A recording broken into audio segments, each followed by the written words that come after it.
नमस्कार, आप देखना शुरू कर चुके हैं अगले हफ्ते की तैयारी। मैं हूं आपके साथ प्रशांत पांडे। एक ऐसा शो जहां पर हम जो पूरे हफ्ते का बाजार है उसका पूरा खाका आपके सामने रखेंगे, आपके सामने तमाम आंकड़े रखेंगे और इन तमाम ट्रेंड्स के आधार पर हम आपकी विशेष तैयारी कराएंगे अगले हफ्ते की। आखिर अगले हफ्ते इंडेक्स के नजरिए से बाजार में क्या हो सकता है, किस तरह की संभावनाएं बन सकती हैं, इसके अलावा कौन से ऐसे सेक्टर्स हैं जहां पर नजर रखनी चाहिए, इस लिहाज से भी कि खबरों के लिहाज से अगर हम बजट आने वाले वक्त में अगले महीने आने वाला है उन सब को देखें और जिस तरह से सरकार की तमाम योजनाएं चल रही हैं, प्लानिंग चल रही है, कैपेक्स प्लान्स चल रहे हैं, उन सब का बेनिफिट आखिर किस सेक्टर को मिल सकता है, इस पर भी हम चर्चा करेंगे। इसके साथ ही अहम आपको कमाई के कुछ मौके भी बताएंगे। लेकिन सबसे पहले मैं इस चर्चा में दो अपने खास मेहमानों को शामिल करता हूं। हमारे साथ हेंसेक्स सिक्योरिटीज के महेश ओझा जी और रेलिगेयर ब्रोकिंग के रवि सिंह इस चर्चा में शामिल हो रहे हैं। रवि और महेश जी, आप दोनों का बहुत बहुत स्वागत इस चर्चा में जुड़ने के लिए। इससे पहले कि मैं चर्चा को आगे बढ़ाऊं और तमाम अपने एक्सपर्ट से उनका नजरिया जानना चाहूं, जरा इस हफ्ते मार्केट की पूरी चाल को समझ लेते हैं। तो अगर हम निफ्टी को देखें तो निफ्टी में इस हफ्ते 0.14% का रिटर्न नजर आया। निफ्टी बैंक में देखें तो निफ्टी बैंक की जो रैली थी वो देखने लायक थी और इसकी वजह से ये पूरा हफ्ता एक तरह से बैंक निफ्टी के नाम कहा जाएगा। 3.25% के करीब यहां पर रिटर्न बैंक निफ्टी ने दिया। बात करें निफ्टी मिड कैप की तो 0.39% यहां पर निफ्टी मिड कैप से रिटर्न मिला। तो निफ्टी स्मॉल कैप जो है वो 1.25% के करीब यहां पर रिटर्न नजर आया। हम बाजार में वीकनेस फिलहाल आज देख रहे हैं। अब ये वीकनेस कंटिन्यू रहती है या यहां से हम देख सकते हैं कि एक अलग तरह के रफ्तार में मार्केट नजर आता है, ये बड़ा सवाल रहेगा। अब जरा कुछ अहम इंडेक्स स्कोप पर भी नजरिया लेंगे, तो उसके पहले आपके सामने जरा कुछ नंबर्स रख देते हैं। निफ्टी मेटल लगभग 1% का रिटर्न निफ्टी मेटल में नजर आया इस हफ्ते। निफ्टी पीएसयू बैंक में 1% से ज्यादा का रिटर्न दिया। निफ्टी रियलिटी की अगर हम बात करें तो यहां 0.24% का रिटर्न नजर आया। निफ्टी एनर्जी में नेगेटिव रिटर्न था, लगभग 1.5% का नेगेटिव रिटर्न हमें निफ्टी एनर्जी में नजर आया। इसके अलावा निफ्टी आईटी जो है वो एक तरह से कह सकते हैं रिकवरी वाले मोड में नजर आया। आज भी, हालांकि आज के मार्केट में हमने देखा कि क्या किसी को भी आज के मार्केट में लीडरशिप का मौका नहीं मिला।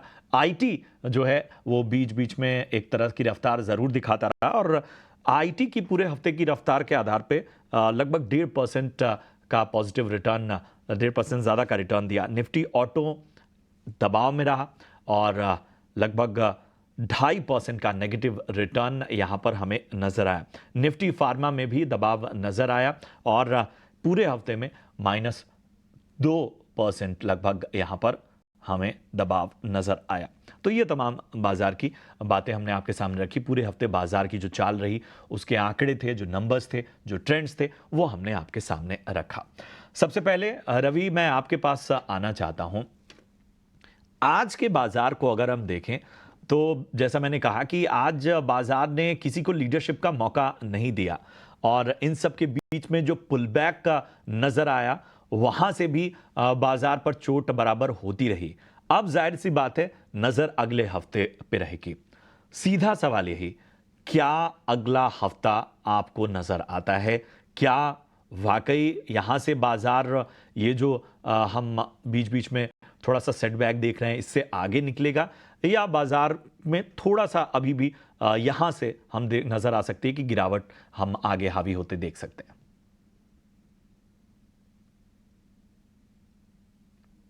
जी।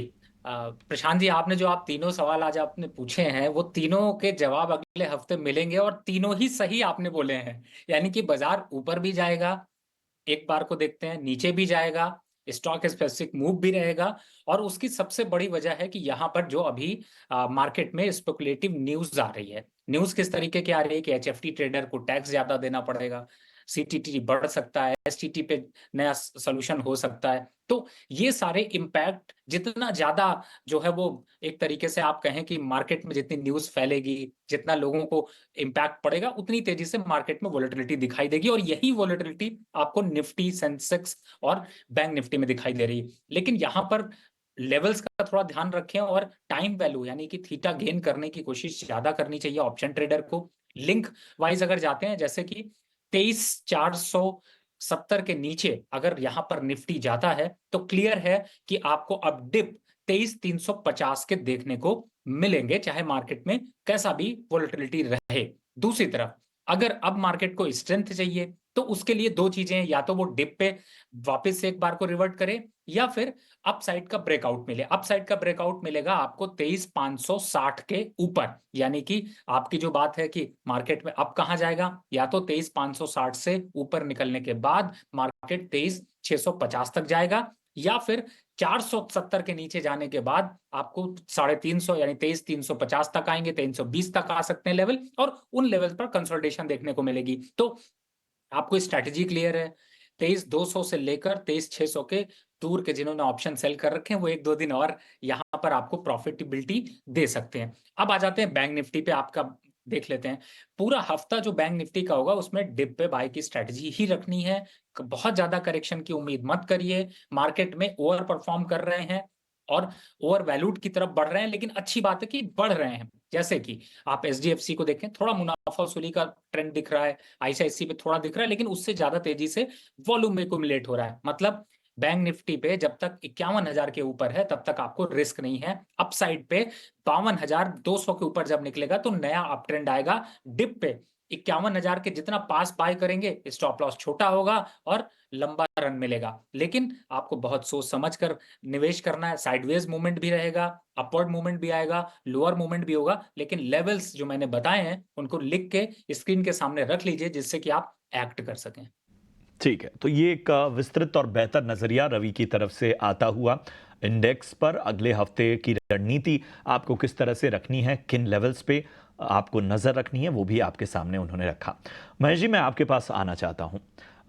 हाल फिलहाल हमने देखा कि सरकार जो अब एक नए अपने 100 डेज एजेंडा और बाकी चूंकि बजट भी करीब है, इस लिहाज से उसके कैपेक्स प्लान्स बहुत हैं और दो सेक्टर का विशेष रूप से जिक्र करना चाहूँगा। एक तो इंफ्रा, उसमें भी रेलवे खास तौर पे, और दूसरा power sector.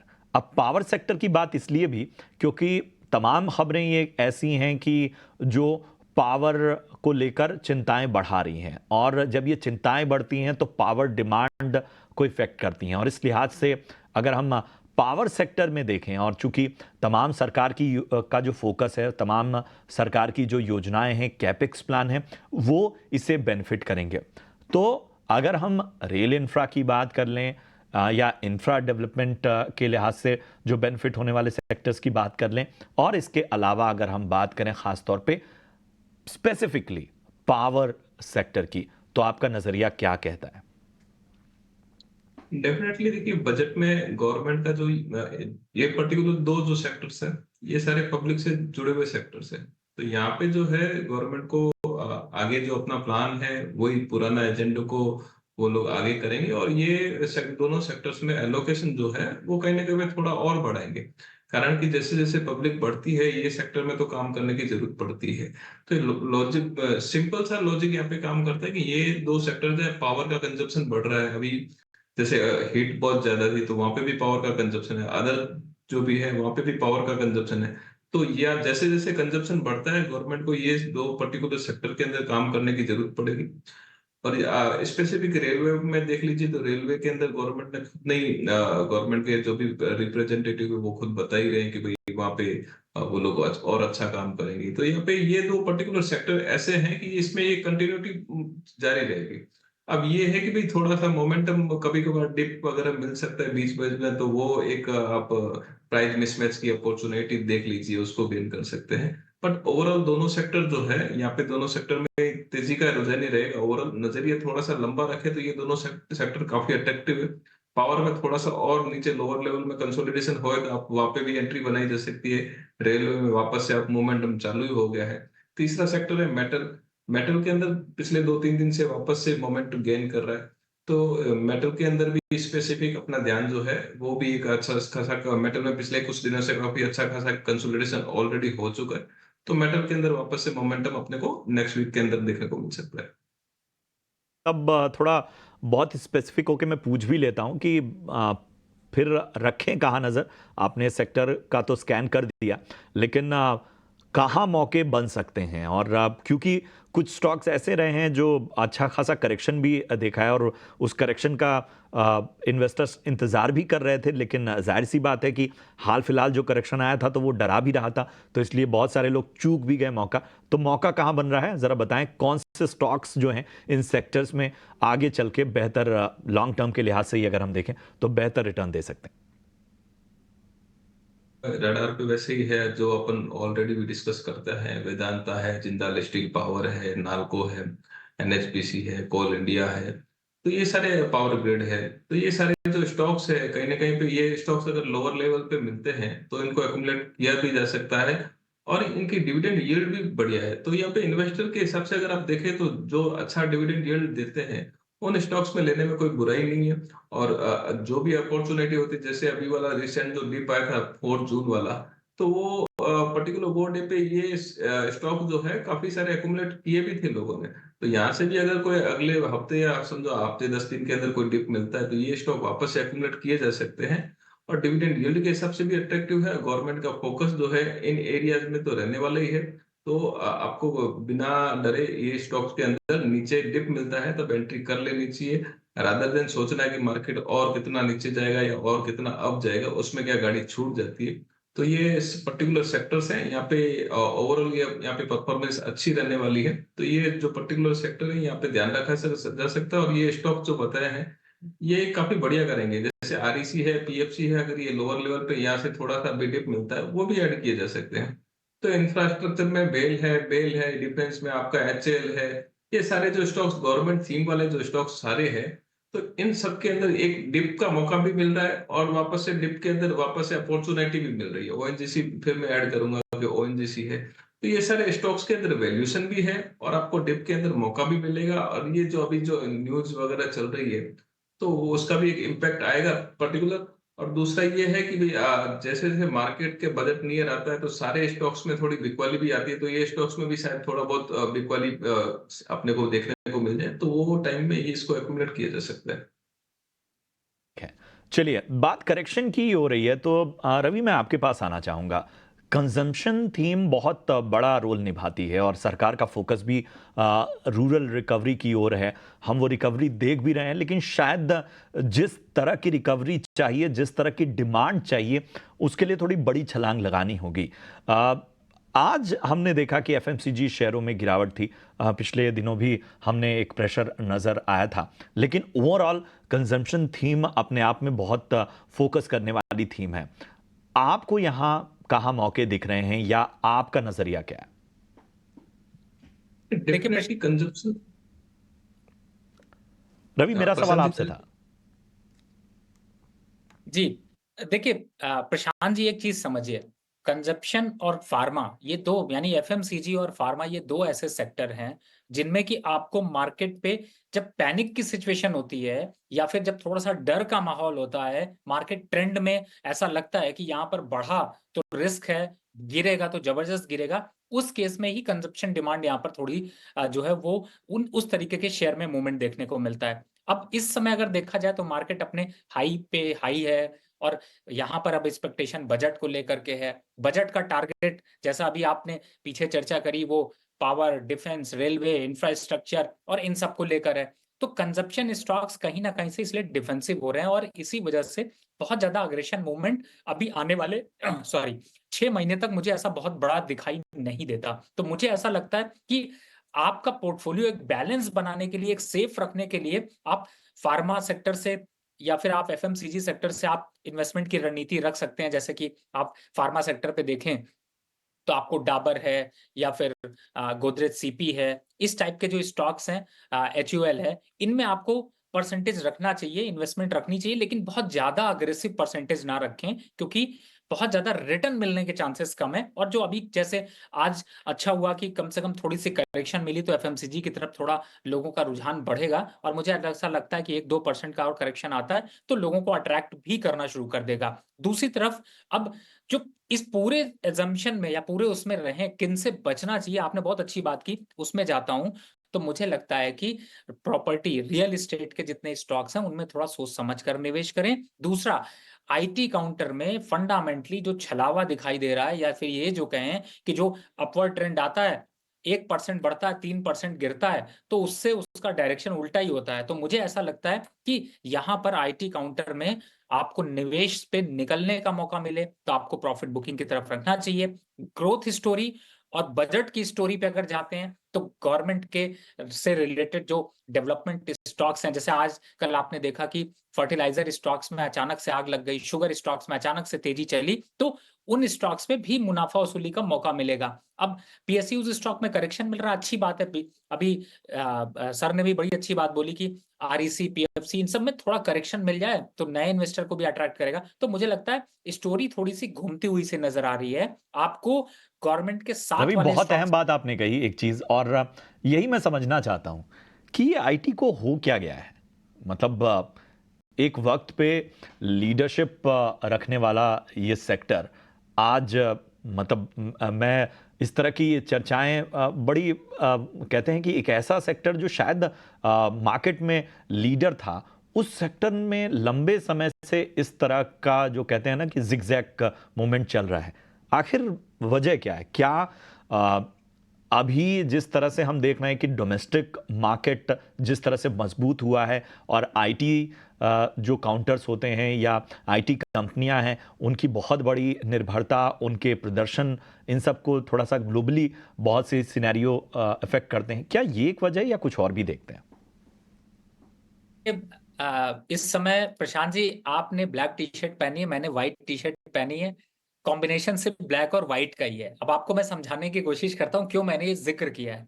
Black and white पे क्या होता है, जो जिसके साथ दिखता है वो उसको सही दिखाई देता है। अब आप यूरोप, यूएस, बाहर की कंट्रीज को देखेंगे तो आपको लगेगा कि कंजप्शन, आईटी की डिमांड पे काफी बड़ा चक्रव्यूह है। क्या वो कंट्रीज बहुत अच्छा परफॉर्म कर पाएंगी, उस पर डिपेंडेंसी, और इसी वजह से वहां की स्टोरी थोड़ी डिफरेंट है। डोमेस्टिक लेवल पे आते हैं तो आपको थोड़ी स्टोरी डिफरेंट दिखाई देती है, क्योंकि यहाँ पर जिस तरीके से इंफ्रास्ट्रक्चर डेवलपमेंट है, आईटी के डोमेस्टिक कंपनीज अच्छा परफॉर्म कर रही, उसकी वजह से मिला जुला रुझान है। अब इस समय आईटी कंपनी दो चीजों से जूझ रही हैं। पहला, एक तो जो उनकी बैलेंस शीट पे प्रॉफिट या करेंसी का फ्लक्चुएशन है वो, दूसरा जो एआई जिस तरीके से आ रहा है उससे लेकर के ले ऑफ जो देखने को मिल रहा है, वो क्लियरिटी कहीं से भी बैलेंस शीट को सपोर्ट नहीं कर रहे हैं। और यही सबसे बड़ी वजह है कि आईटी काउंटर पे एक डायरेक्शन लेस यहां पर मूवमेंट दिखाई दे रही है, और पिछले 3 क्वार्टर से हमने ये कंटिन्यूअस देखा है। अब लोगों का भरोसा क्या है कि इन्फोसिस ने बहुत अच्छे रिटर्न दिए हैं, टीसीएस ने बहुत अच्छे रिटर्न दिए, तो बहुत बड़ा करेक्शन नहीं आएगा, लेकिन आपका पैसा फंसा रहेगा, आपको बहुत ज्यादा अच्छे रिटर्न्स नहीं मिल रहे हैं। और फैक्ट यही है कि ट्रेंड ही आपका फ्रेंड है। तो मुझे लगता है जो ये ब्लैक एंड व्हाइट का कॉम्बिनेशन चल रहा है, मतलब एक तरफ स्टोरी अच्छी बन रही है, दूसरी तरफ स्टोरी खराब हो रही, बेटर है ऐसी सिचुएशन में दुविधा में ना रहें, अपने पोर्टफोलियो की वैल्यू को कम रखें उस सेक्टर की तरफ जो इस तरीके की दुविधा में हो। एआई का फंक्शनिंग क्लियर होता है, यूरो जोन से डिमांड अच्छी दिखती है, यूएस की डिमांड अच्छी होती, आईटी अपने आप परफॉर्म करेगा। तब तक शांत बैठिए, बहुत से और सेक्टर है जिनमें कि आपको बिल्कुल, मोमेंटम मिलेगा, उसका फायदा उठाइए। बिल्कुल। तो आज हमने पूरी तस्वीर साफ करने की कोशिश की, और इस पूरी चर्चा का मकसद यही था कि हम एक विशेष रणनीति के तहत, चूंकि बजट अब करीब है और सरकार बहुत एग्रेसिवली बहुत से कैपेक्स प्लान को आगे बढ़ाएगी, बहुत सी खबरें भी आती रहेंगी, इन सब के बीच में आपके सामने हमने कोशिश यही की कि एक बेहतर नज़रिया रखें। चलिए अब बढ़ते हैं, कार्यक्रम के अंत में आ चुके हैं हम, तो वीआईपी शेयर की बारी है।